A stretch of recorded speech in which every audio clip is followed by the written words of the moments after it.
अस्सलाम वालेकुम नाज़रीन, उर्दू टीवी चैनल में खुश आमदीद।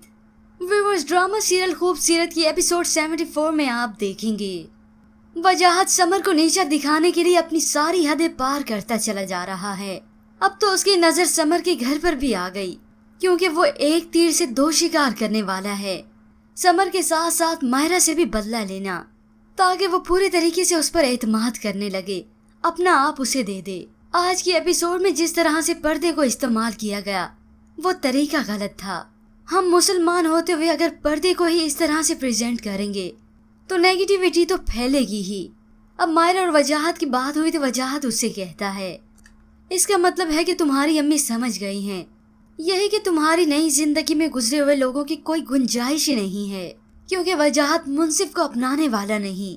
तो दूसरी जानिब समर, जो कि गुस्सा होता था मायरा और वजाहत पर, आज वो दिलकश के सामने एतराफ करता है मायरा की मोहब्बत का।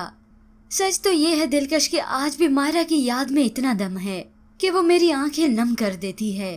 ये सुनकर दिलकश की ही आंखें नम हो गईं। जानता हूँ मैं तुम इसे भी बेवफाई समझोगी। दिलकश समर से कोई इजहार तो नहीं करती, मगर अब वो मायरा की मोहब्बत कबूल नहीं कर सकती। वो हर तरह की कुर्बानी दे देकर थक चुकी है, मगर आज भी समर मोहब्बत करता है मायरा से। वो उदास होते हुए खुद कलामी करती है, समर आप मुझे बताएं कि मैं क्या करूं। सब कुछ जानते हुए इस दर्द को सहना मेरे लिए कितना मुश्किल होता चला जा रहा है। मैं जानती हूँ मैं आपकी पहली मोहब्बत तो नहीं हूँ, लेकिन आखिरी मोहब्बत बनने के लिए मैं और कितने जतन करूं। अब दिलकश भी तो एक दिल ही रखती है, जो इंसान इतनी कुर्बानियां दे आखिर दुख तो होता ही है। क्योंकि मायरा का तो अब किस्सा ही खत्म हो चुका है, मगर आज भी समर उसका है।